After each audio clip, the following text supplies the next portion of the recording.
Welcome to my channel Best Islamic Insights. بسم اللہ الرحمن الرحیم۔ السلام علیکم ورحمۃ اللہ وبرکاتہ۔ پیارے ناظرین، رسول اکرم صلی اللہ علیہ وآلہ وسلم کا فرمان ہے کہ لمبی زندگی کا راز یہ ایک تسبیح ہے، تسبیح پڑھنے والا 100 سال تک بیمار نہیں ہوگا۔ اگر کوئی بیماری ہو تو یہ تسبیح پڑھ لیں، صحت یابی انشاءاللہ نصیب ہو جائے گی۔ ناظرین محترم، اگر آپ یہ ایک تسبیح سچے دل سے پڑھ لیں تو انشاءاللہ زندگی بھر کوئی بیماری قریب نہیں آئے گی، چاہے وہ خطرناک مرض ہو، لا علاج مرض ہو، شوگر ہو، بلڈ پریشر ہو یا کوئی بیماری کیوں نہ ہو۔ رسول پاک صلی اللہ علیہ وآلہ وسلم کی بتائی ہوئی اس تسبیح میں اتنی برکت ہے کہ اللہ تعالیٰ کی رحمت سے جسم سے ہر بیماری کو نکال کر انسان کو مکمل تندرست کر دیا جاتا ہے، اور پھر موت تک کوئی بیماری بھی قریب نہیں آتی۔ یہ تسبیح پڑھنے والا 100 سال تک بیمار نہیں ہوگا انشاءاللہ۔ اگر کوئی بیماری ہو تو یہ تسبیح پڑھ لو، انشاءاللہ صحت یاب ہو جاؤ گے۔ کسی بھی نماز کے بعد صرف ایک تسبیح پڑھ لینا اور اللہ کی بارگاہ میں یقین کے ساتھ دعا مانگنا، انشاءاللہ آپ کی زندگی میں کوئی بھی سخت سے سخت بیماری ہو انشاءاللہ وہ بھی ختم ہو جائے گی۔ اس تسبیح کی تاثیر اس قدر زبردست ہے کہ انسان حیران رہ جاتا ہے کہ اتنے چھوٹے الفاظ میں اتنی بڑی تاثیر کیسے ممکن ہے۔ ناظرین، یہ کلمات بہت طاقتور ہیں، انہیں اپنی زندگی میں ایک بار ضرور پڑھ لیں تاکہ آپ پر اللہ تعالیٰ کی خاص رحمت نازل ہو اور جسم سے ہر قسم کی بیماری کا خاتمہ ہو جائے۔ یہ کلمات انسان کو نہ صرف بیماریوں سے محفوظ رکھتے ہیں بلکہ دل کو سکون عطا کرتے ہیں اور روح کو تازگی بخشتے ہیں۔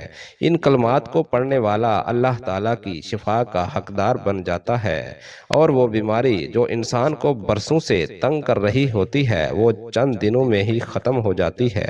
محترم ناظرین، جب ہم نبی کریم صلی اللہ علیہ وآلہ وسلم کے ان اوصاف کو پڑھتے ہیں تو ہمیں اپنی زندگی کا محاسبہ کرنا چاہیے کہ ہم کتنے خود غرض ہو چکے ہیں۔ ہم ذرا سی بات پر لڑ پڑتے ہیں، ذرا سا مال آنے پر فخر میں آ جاتے ہیں، اور جب نعمتیں کم ہو جائیں تو شکوے شروع ہو جاتے ہیں۔ لیکن نبی کریم صلی اللہ علیہ وآلہ وسلم نے تو ساری زندگی ایک معمولی بستر پر گزار دی، اور ایک روایت میں آتا ہے کہ حضرت عمر رضی اللہ تعالیٰ عنہ جب نبی کریم صلی اللہ علیہ وآلہ وسلم کے حجرہ مبارک میں داخل ہوئے، آپ صلی اللہ علیہ وآلہ وسلم ایک کھجور کی چٹائی پر آرام فرما رہے تھے، اور چٹائی کے نشان آپ کے جسم مبارک پر نمایاں تھے۔ یہ دیکھ کر حضرت عمر کی آنکھیں نم ہو گئیں۔ عرض کیا، یا رسول اللہ، کیسر و کسریٰ ریشمی بستروں پر ہیں، اور آپ صلی اللہ علیہ وآلہ وسلم جو کہ رحمت للعالمین ہیں اس چٹائی پر آرام فرما رہے ہیں۔ آپ صلی اللہ علیہ وآلہ وسلم مسکرا کر فرماتے ہیں، عمر، کیا تم یہ نہیں چاہتے کہ ان کے لیے دنیا ہو اور ہمارے لیے آخرت ہو؟ ناظرین، یہی سبق ہے جس میں ہمیں اپنی زندگی کا حصہ بنانا ہے، جسے ہمیں اپنی زندگی کا حصہ بنانا ہے۔ ہم دنیا کے مال پر نہ اترائیں، نہ کسی کو حقیر جانیں، نہ کسی سے بے رخی کریں، بلکہ عاجزی اختیار کریں، شکر کریں، قناعت کریں اور محبتیں بانٹیں۔ پیارے ناظرین، اگر نبی کریم صلی اللہ علیہ وآلہ وسلم بھوکے رہ کر بھی مسکراتے تھے تو ہمیں بھی اپنی چھوٹی چھوٹی محرومیوں پر شکایت نہیں کرنی چاہیے۔ اگر نبی کریم صلی اللہ علیہ وآلہ وسلم نے کبھی کسی سے بدلہ نہیں لیا تو ہمیں بھی معاف کرنے کی روش اپنانی چاہیے۔ اگر نبی کریم صلی اللہ علیہ وآلہ وسلم نے سب سے زیادہ دوسروں کی فکر کی تو ہمیں بھی دوسروں کے لیے جینا سیکھنا چاہیے۔ یہی سیرت طیبہ ہے، یہی اصل مقام ہے، یہی اصل عشق ہے کہ ہم نبی کریم صلی اللہ علیہ وآلہ وسلم کی زندگی کو پڑھیں، سمجھیں اور اپنائیں۔ ارشاد فرمایا کہ میرا دنیا سے کیا تعلق، دنیا میں میری مثال تو اس مسافر جیسی ہے جو تھوڑی دیر کے لیے کسی درخت کے سائے تلے ٹھہرتا ہے، پھر اسے چھوڑ کر اپنا راستہ لیتا ہے۔ بھائیوں اور بہنوں، اگر ہم رسول اللہ صلی اللہ علیہ وآلہ وسلم کی حیات طیبہ پر نظر ڈالیں تو معلوم ہوتا ہے کہ آپ کی زندگی ہر پہلو سے سادگی کی تصویر تھی۔ آپ نے نہ صرف اپنی زندگی سادگی سے گزاری بلکہ اپنے صحابہ کی تربیت بھی اسی انداز میں کی کہ دنیا کی بے وقتی کو خوب واضح کیا۔ آئیں دیکھیں کہ اللہ کے رسول صلی اللہ علیہ وآلہ وسلم صحابہ اکرام کی کیسے تربیت فرما رہے ہیں۔ حضرت جابر رضی اللہ تعالیٰ عنہ فرماتے ہیں کہ حضور نبی کریم صلی اللہ علیہ وآلہ وسلم مدینہ سے آتے ہوئے بازار سے گزرے۔ آپ کے ارد گرد بہت سے صحابہ اکرام تھے۔ آپ ان کے ہمراہ تشریف لے جا رہے تھے کہ راستے میں ایک بکری کا مرا ہوا بچہ پڑا تھا۔ اس کے کان چھوٹے تھے۔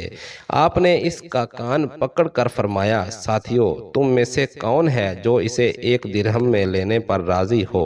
صحابہ نے عرض کیا، یا رسول اللہ، 1 درہم تو بہت بڑی بات ہے، ہم تو اسے 1 پیسے میں بھی لینے کو تیار نہیں، اور اسے لے کر کریں گے بھی تو کیا کریں گے؟ اب طے ہوا کہ اچھا، تم کیا اسے مفت لینے کے لیے راضی ہو؟ صحابہ نے عرض کیا، یا رسول اللہ، اگر یہ زندہ ہوتا تب بھی یہ عیبدار شمار ہوتا، کیونکہ یہ بہت چھوٹا ہے، اور اب تو یہ مرا ہوا ہے۔ محترم ناظرین، دیکھیے اللہ کے رسول صلی اللہ علیہ وآلہ وسلم دنیا کی بے ثباتی اور کم حیثیت کو کس انداز میں بیان فرما رہے ہیں۔ آپ صلی اللہ علیہ وآلہ وسلم نے فرمایا کہ اللہ کی قسم، اللہ تعالیٰ کے نزدیک دنیا اس مردار سے بھی کم حیثیت رکھتی ہے۔ پھر ایک اور موقع پر دنیا کی حقیقت ان الفاظ میں بیان فرمائی کہ اگر دنیا اللہ کے نزدیک مچھر کے پر کے برابر بھی حیثیت رکھتی ہوتی تو وہ کسی کافر کو اس میں پانی کا 1 گھونٹ بھی نہ دیتا۔ محترم ناظرین، اللہ تعالیٰ کی نعمتیں بے شمار اور لاتعداد ہیں، جنہیں کوئی گن نہیں سکتا اور نہ کوئی ان کا احاطہ کر سکتا ہے۔ پیدائش سے لے کر موت تک انسان اللہ کی دی ہوئی نعمتوں کا استعمال کرتا ہے اور اللہ کی نعمتوں میں بچپن، جوانی، بڑھاپا گزارتا ہے۔ سب سے پہلی نعمت انسان کی صورت میں ملتی ہے، جو کہ اشرف المخلوقات ہے۔ پھر اعضاء کی سلامتی، قوت گویائی، قوت سنوائی، غرض تمام اعضاء اللہ تعالیٰ کی طرف سے عطا شدہ نعمت کی صورت میں ہمیں ملے ہیں، اور پھر انسان کو اپنی محدود زندگی میں لاتعداد اور بے شمار اللہ کی نعمتوں سے واسطہ پڑتا ہے، جسے ایک انسان اگر ساری عمر شمار کرنا چاہے تو شمار نہیں کر سکتا۔ چنانچہ قرآن کریم میں ارشاد باری تعالیٰ ہے کہ اگر تم اللہ کی نعمتوں کو شمار کرنا چاہو تو انہیں پورا شمار نہ کر سکو گے۔ بے شک اللہ تعالیٰ بخشنے والا نہایت مہربان ہے۔ ناظرین، اللہ تعالیٰ کے انہیں عطا کردہ نعمتوں میں سے ایک نعمت صحت کی نعمت ہے، جو کہ صحت کی حالت میں انسان تمام دینی اور دنیاوی کام انجام دے سکتا ہے۔ صحت کی نعمت کی وجہ سے سکون کی زندگی گزارتا ہے، اطمینان قلب کے ساتھ رہتا ہے، مگر ہمارے معاشرے میں خاص طور پر صحت کی نعمت کی قدر نہیں کی جاتی۔ مسلمان پر ضروری ہے کہ وہ صحت کی نعمت پر اللہ کا شکر ادا کرے اور صحت کی حالت میں اعمال صالح پورے جذبے کے ساتھ انجام دے اور ناقدری سے اپنے آپ کو بچائے، جیسا کہ نبی کریم صلی اللہ علیہ وآلہ وسلم کا ارشاد ہے۔ عبداللہ بن عباس رضی اللہ تعالیٰ عنہ کہتے ہیں کہ نبی کریم صلی اللہ علیہ وآلہ وسلم نے ارشاد فرمایا، 2 نعمتیں ہیں جن میں اکثر لوگ خسارے اور گھاٹے میں ہیں، صحت اور فراغت۔ اس حدیث مبارکہ میں نبی کریم صلی اللہ علیہ وآلہ وسلم نے جن 2 نعمتوں کے بارے میں ارشاد فرمایا کہ اکثر لوگ ان 2 نعمتوں کی ناقدری کرتے ہیں، وہ صحت کی نعمت ہے اور فرصت کی نعمت ہے۔ جیسا کہ ناظرین عام طور پر دیکھا گیا ہے کہ اکثر لوگ فرصت کے اوقات فضولیات اور لغویات میں ضائع کر دیتے ہیں، اور فرصت کے اوقات میں اپنے آپ کو ایسے کاموں میں مشغول رکھتے ہیں جن کاموں کا نہ دنیا میں کوئی فائدہ ہوتا ہے اور نہ آخرت میں کوئی فائدہ ہوتا ہے۔ حدیث میں ہے کہ کوئی دن ایسا نہیں کہ جب وہ طلوع ہوتا ہو مگر یہ کہ وہ پکار پکار کر کہتا ہے کہ اے آدم کے بیٹے، میں ایک نوپید مخلوق ہوں، میں تیرے عمل پر شاہد ہوں، مجھ سے کچھ حاصل کرنا ہو تو کر لے، میں قیامت تک لوٹ کر نہیں آؤں گا۔ اور دوسری حدیث میں ہے کہ نبی کریم صلی اللہ علیہ وآلہ وسلم فرماتے ہیں کہ آدمی کے اسلام کی خوبی یہ ہے کہ وہ یعنی فضول کام چھوڑ دے۔ دوسری چیز جس کے بارے میں نبی کریم صلی اللہ علیہ وآلہ وسلم نے فرمایا کہ اس کی اکثر لوگ ناقدری کرتے ہیں۔ ناظرین، وہ صحت کی نعمت ہے۔ صحت کی ناقدری اس طرح ہوتی ہے کہ صحت کے زمانے میں اگر آدمی کوشش کرے تو وہ اللہ تبارک و تعالیٰ کی خوب عبادت کر سکتا ہے، ذکر و اذکار کر سکتا ہے، تسبیحات کر سکتا ہے اور قرآن کریم کی تلاوت کر سکتا ہے اور اعمال صالح میں اور نیک کاموں میں اور عبادت میں خوب مجاہدہ کر سکتا ہے۔ مگر اکثر ایسا ہوتا ہے کہ انسان صحت کی حالت میں نیک اعمال کو فراموش کر دیتا ہے اور لاپرواہی کے ساتھ صحت کی نعمت کی ناقدری کرتا ہے۔ حالانکہ صحت کی نعمت کا ایک بہت بڑا فائدہ یہ بھی ہے کہ اگر آدمی صحت کے اندر کسی عبادت کا عادی ہو اور بیماری کے ایام میں وہ عبادت نہ ہو سکتی ہو تو اللہ تبارک و تعالیٰ بیماری کی حالت میں اسی عبادت کا ثواب عطا فرماتے ہیں۔ حضرت انس فرماتے ہیں کہ رسول اکرم صلی اللہ علیہ وآلہ وسلم نے فرمایا، جب مومن بندہ کسی بیماری میں مبتلا ہوتا ہے تو اللہ تبارک و تعالیٰ فرشتے سے فرماتے ہیں کہ ان نیک اعمال کو اس کے نامہ اعمال میں لکھ دیا کرو۔ انہیں وہ صحت کے زمانے میں کیا کرتا تھا، پھر اللہ تعالیٰ اسے شفا اور صحت عطا فرما دے تو اسے گناہوں سے پاک کو صاف فرما دیتے ہیں، اور اگر اسے اپنے پاس بلا لیں تو اسے معاف فرما دیتے ہیں اور اس پر رحم فرماتے ہیں۔ اس طرح حضرت عبداللہ بن عمر رضی اللہ تعالیٰ عنہ فرماتے ہیں کہ رسول اکرم صلی اللہ علیہ وآلہ وسلم نے فرمایا کہ جب کوئی بندہ عبادت کرتا ہے پھر بیمار ہو جائے تو اللہ تعالیٰ فرشتوں سے فرماتے ہیں کہ اس بندے کے لیے اس عمل کا ثواب بھی لکھو جو عمل وہ صحت کی حالت میں کیا کرتا تھا، یہاں تک کہ میں اسے صحت دے دوں یا پھر اپنے پاس بلا لوں۔ اور حضرت شقیق رحمت اللہ علیہ فرماتے ہیں کہ حضرت عبداللہ بن مسعود رضی اللہ تعالیٰ عنہ بیمار تھے، ہم لوگ عیادت کے لیے حاضر ہوئے تو حضرت ابن مسعود رضی اللہ تعالیٰ عنہ رونے لگے۔ ہم نے آپ کو تسلی دی تو آپ نے فرمایا کہ میں بیماری سے پریشان ہو کر نہیں رو رہا، اس لیے کہ میں نے رسول اللہ صلی اللہ علیہ وآلہ وسلم سے سنا ہے کہ بیماری گناہوں کے لیے کفارے کا ذریعہ ہے، اس لیے بیماری سے پریشان ہونے کی ضرورت نہیں۔ میں تو اس بات پر رو رہا ہوں کہ بیماری کمزوری کے زمانے میں یعنی بڑھاپے کی عمر میں آئی ہے، جس میں طاقت اور قوت کم ہونے کی وجہ سے انسان عمل نہیں کر سکتا۔ محنت کے زمانے میں بیماری آتی تو بیمار ہونے سے پہلے جو اعمال کرتا بیماری کے زمانے میں بھی ان اعمال کا اجر و ثواب لکھا جاتا۔ میں تو اس بات پر رو رہا ہوں ناظرین، اس لیے ہمیں چاہیے کہ ہم اللہ تبارک و تعالیٰ کی طرف سے عطا کردہ عظیم نعمت صحت کی خوب قدر کریں اور صحت میں خوب عبادت کریں تاکہ ہمیں آزمائش اور بیماری کے ایام میں بھی اس عبادت کا ثواب ملتا رہے اور صحت کی نعمت کو بیماری سے قبل غنیمت جانیں، جیسا کہ حدیث شریف میں آتا ہے کہ رسول اللہ صلی اللہ علیہ وآلہ وسلم نے ایک آدمی کو نصیحت کرتے ہوئے فرمایا کہ 5 چیزوں سے پہلے غنیمت سمجھو، اپنی جوانی کو اپنے بڑھاپے سے پہلے غنیمت سمجھو، اپنی صحت کو اپنے مرض سے پہلے غنیمت سمجھو، اپنے مالدار ہونے کو اپنی محتاجی سے پہلے غنیمت سمجھو، اپنی فراغت کو اپنی مصروفیت سے پہلے غنیمت سمجھو اور اپنی زندگی کو اپنی موت سے پہلے غنیمت سمجھو۔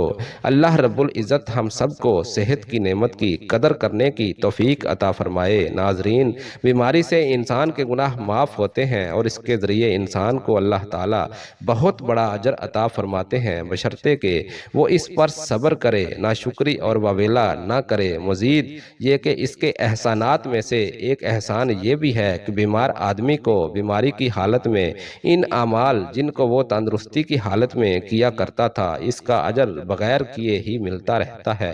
بیماری اللہ کی طرف سے آتی ہے اور اس سے شفا بھی اللہ ہی دیتا ہے، جیسا کہ قرآن پاک میں ارشاد ہے کہ جب میں بیمار ہوتا ہوں تو وہی یعنی اللہ مجھے شفا دیتا ہے۔ ناظرین، بیماریوں کے علاج کے لیے مختلف طریقے ہیں، علاج مستعمل ہے۔ انسان بیماری پہ قابو پانے کے لیے ہر وقت کوشش کرتا ہے، اس کے لیے اتنی ہی دوائیں استعمال کرتا ہے، لیکن شفا صرف اس وقت ملتی ہے جب اللہ کی طرف سے منظوری ہو۔ رسول پاک صلی اللہ علیہ وآلہ وسلم وسلم فرماتے ہیں کہ ہر بیماری کے علاج کے لیے دوا ہے، اور جب دوا کے اثرات بیماری کی ماہیت کے مطابق ہوتے ہیں تو اس وقت اللہ کے حکم سے مریض کو شفا ہو جاتی ہے۔ یعنی بیماری کا علاج کرنا سنت نبوی ہے۔ سر درد کے لیے مختلف ادویات کا استعمال کیا جاتا ہے، جن کے استعمال سے معدے کا السر یعنی اس کے پھٹنے سے موت بھی واقع ہو سکتی ہے۔ اسی وجہ سے ضروری ہے کہ بیماری ہونے کی صورت میں ڈاکٹر کے مشورے سے دوا ضرور لیں، مگر اللہ سے شفا کی دعا کرنا نہ بھولیں۔ دوائیں صرف ایک ذریعہ ہیں، حقیقی شفا صرف اور صرف اللہ کے ہاتھ میں ہے کہ دوا سے زیادہ فائدہ دعا میں ہوتا ہے، اور بعض پیچیدہ بیماریوں میں جہاں دوائیں بھی اثر نہیں کرتی، صدقے دل سے کی ہوئی دعا ایسا اثر دکھاتی ہے کہ مہینوں تک کی تکلیف دنوں میں دور ہو جاتی ہے۔ مریض اور معالج دونوں کا دھیان اللہ کی طرف ہو جائے تو ناظرین، یہ سونے پہ سہاگا والی بات ہے۔ دوا لینے سے پہلے مریض یہ خیال کریں کہ دوا صرف ضرورت کے درجے میں اور سنت نبوی سمجھ کر لے رہا ہوں، لیکن شفا صرف اور صرف اللہ کے اختیار میں ہے۔ اللہ تعالیٰ ضرور مہربانی فرمائیں گے اور بیماری سے اس کی رحمت کے باعث نجات ملے گی۔ ناظرین محترم، رسول پاک صلی اللہ علیہ وآلہ وسلم فرماتے ہیں کہ صدقہ بلا کو ٹالتا ہے، اور بیماری بھی ایک بلا کی صورت میں نازل ہوتی ہے، اور اس بلا کو ٹالنے کے لیے علاج کی صورت میں مختلف ہیلے بہانے کیے جاتے ہیں۔ علاج کرنا اور صحیح طریقے سے علاج کرنا سنت نبوی ہے، کیونکہ رسول پاک صلی اللہ علیہ وآلہ وسلم نے فرمایا کہ ہر بیماری کا علاج موجود ہے۔ علاج کے ساتھ ساتھ یہ بھی ضروری ہے کہ مکمل شفا کے لیے اللہ تعالیٰ کے حضور جھک کر عاجزی سے دعا کی جائے، اس کی رحمت طلب کی جائے اور بیماری سے نجات کی التجا کی جائے۔ صدقہ واقعی بلاؤں کو ٹالتا ہے اور آدمی کو ناگہانی حادثات، تکالیف اور بیماریوں سے نجات دلاتا ہے۔ روزانہ صدقے کی عادت بنا لیں، چاہے 1 روپیہ ہی کیوں نہ ہو۔ پیارے ناظرین، بیماری اور حادثات سے بچنے کے لیے یہ ایک آزمودہ نسخہ ہے۔ روزانہ صدقے کی بدولت اللہ تبارک و تعالیٰ کی رحمت انسان پر متوجہ رہتی ہے، اور اس کی وجہ سے آدمی کئی طرح کی بلاؤں سے محفوظ رہتا ہے۔ تو محترم ناظرین، جان لیجئے یہ کلمات بہت ہی زیادہ بابرکت والے ہیں، بالکل اسی طرح جیسے یہ دن برکت والے ہیں اور رحمت والے ہیں۔ اللہ پاک نے کلمات میں بہت زیادہ شفا رکھی ہے۔ جو بھی شخص کسی ایسی بیماری میں مبتلا ہو جس کا وہ بارہا علاج کروا کر تھک چکا ہو اور اب بھی اسے شفا نہ مل رہی ہو، تو وہ ان کلمات کو ضرور اپنائے۔ انشاءاللہ اللہ پاک اسے ہر بیماری سے نجات عطا فرمائیں گے۔ اول و آخر 3 مرتبہ درود پاک پڑھنا ہے۔ آئیے خیر و برکت اور ثواب کی نیت سے درود پاک ایک مرتبہ مل کر ہم بھی پڑھ لیں۔ اللہم صلی علی محمد وعلی آل محمد کما صلیت علی ابراہیم وعلی آل ابراہیم انک حمید مجید۔ اللہم بارک علی محمد وعلی آل محمد کما بارکت علی ابراہیم وعلی آل ابراہیم انک حمید مجید۔ اور اس کے بعد تعوذ اور تسمیہ یعنی اعوذ باللہ من الشیطان الرجیم بسم اللہ الرحمن الرحیم پڑھنا ہے۔ اس کے بعد ناظرین، لا الہ الا انت سبحانک انی کنت من الظالمین، اس کی ایک تسبیح پڑھنی ہے، یعنی 100 مرتبہ یہ آپ نے آیت پڑھنی ہے۔ اس کے بعد پہلا کلمہ یعنی لا الہ الا اللہ محمد الرسول اللہ، اس کی بھی ایک تسبیح پڑھنی ہے، یعنی 100 مرتبہ پڑھنا ہے۔ اور جب یہ تسبیح مکمل ہو جائے تو آخر میں اتنی ہی مرتبہ درود پاک لازمی پڑھنا ہے جتنی مرتبہ آپ نے ابتدا میں پڑھا تھا۔ ناظرین، اس پورے وظیفے کی صرف ایک شرط ہے کہ آپ نے اللہ کی ذات پر کامل یقین اور مکمل اعتماد اور بھروسہ رکھنا ہے۔ یہ وظیفہ پڑھنا ہے۔ دلوں میں وسوسے رکھیں گے تو دعائیں اور وظیفے قبول نہیں ہوتے، جیسا کہ اللہ کے ایک پاک فرمان کا مفہوم ہے کہ میں بندے کے ساتھ ویسا ہی معاملہ کرتا ہوں جیسا بندہ مجھ سے گمان رکھتا ہے۔ اگر آپ دلوں میں یہ وسوسہ رکھیں گے کہ پتہ نہیں میرا وظیفہ قبول ہوگا یا نہیں ہوگا، مجھے بیماری سے شفا ملے گی یا نہیں ملے گی، تو بھائیوں اور بہنوں، میں آپ کو بتانا چاہتا ہوں کہ ایسے کوئی وظیفہ بھی اثر نہیں کرتا۔ آپ دل میں یہ یقین رکھ کر وظیفہ کیجئے، انشاءاللہ آپ کا وظیفہ بھی اللہ تبارک و تعالی ضرور قبول فرمائے فرمائیں گے اور آپ کو شفا بھی اللہ تعالیٰ ضرور عطا فرمائیں گے۔ تو آپ دیکھیے گا کہ آپ کو کتنی جلدی بیماری سے شفا ملتی ہے۔ محترم ناظرین، جو بھی شخص سخت بیماری میں ہو، لا علاج مسئلہ میں ہو، کوئی ایسی پریشانی ہو جو حل ہونے کا نام نہ لے رہی ہو، تو یہ عمل آپ ضرور کریں۔ انشاءاللہ اللہ پاک آپ کو ان کلمات کی برکت سے فوری شفا عطا فرمائیں گے اور آپ کے دل کو سکون ملے گا۔ انشاءاللہ اس عمل کی برکت سے آپ شفا یاب ہو جائیں گے۔ اللہ والو، آج کا یہ وظیفہ اور عمل آپ کو بتایا گیا ہے، یہ صرف بیماریوں کے لیے، شفا کے لیے نہیں ہے، بلکہ زندگی کے ہر پہلو میں اللہ پاک کے خاص انعامات کو حاصل کرنے کا ایک بہترین ذریعہ ہے۔ یہ وہ طاقتور کلمات ہیں جن میں اللہ پاک جسمانی بیماریوں کے ساتھ ساتھ روحانی بے چینی کے لیے بھی شفا رکھی ہے۔ ان کلمات کو جو شخص بھی دل سے پڑھے گا، اللہ پاک اس کے دل کو سکون عطا فرمائیں گے، اس کے جسم کو ہر قسم کی تکالیف سے محفوظ رکھیں گے۔ یہ عمل نہ صرف آپ بخار، درد اور جسم کی کمزوری، بلڈ پریشر، شوگر جیسے امراض میں مفید ہے، بلکہ جن بیماریوں کو ڈاکٹر لا علاج کہہ چکے ہیں، ان سب کے لیے بھی یہ عمل عرش الہی سے شفا لاتا ہے۔ اللہ پاک کے فضل سے یہ کلمات پڑھنے والے کو ایسی طاقت ملتی ہے کہ وہ بیماریوں کا مقابلہ صبر اور حوصلے سے کرتا ہے اور اللہ پاک جلد شفا عطا فرما دیتے ہیں۔ یہ عمل صرف بیماریوں تک محدود نہیں، بلکہ اس کی برکت سے رزق میں کشادگی بھی ہوتی ہے۔ جو لوگ قرضوں میں ڈوبے ہوئے ہیں، جو رزق کی تنگی کا شکار ہوتے ہیں، جو چاہتے ہیں کہ ان کے گھر میں خیر و برکت ہو، تو وہ اس عمل کو اپنی زندگی کا حصہ بنا لیں۔ انشاءاللہ گھر میں خوشحالی آئے گی، میاں بیوی میں محبت پیدا ہوگی، اولاد فرمانبردار ہو جائے گی اور گھر جنت کا نمونہ بن جائے گا۔ جو شخص یہ کلمات پڑھے گا، اس کے رزق کے دروازے کھلیں گے، کاروبار میں ترقی ہوگی، بے برکتی ختم ہو جائے گی اور انشاءاللہ دل کو وہ روحانی سکون حاصل ہوگا جو مال و دولت سے نہیں ملتا۔ ان کلمات کو پڑھنے سے دل مضبوط ہوتا ہے اور ہر قسم کے وسوسے، خوف اور فکری بیماریوں سے نجات ملتی ہے۔ اللہ رب العزت سے دعا ہے کہ نیکی کی بات ہم سب کو سننے، سمجھنے اور اس پر عمل کرنے کی طاقت اور توفیق مرحمت فرما۔ میرا سنانا اور آپ کا سننا اپنی بارگاہ الہی میں قبول و منظور فرمائے، آمین یا رب العالمین۔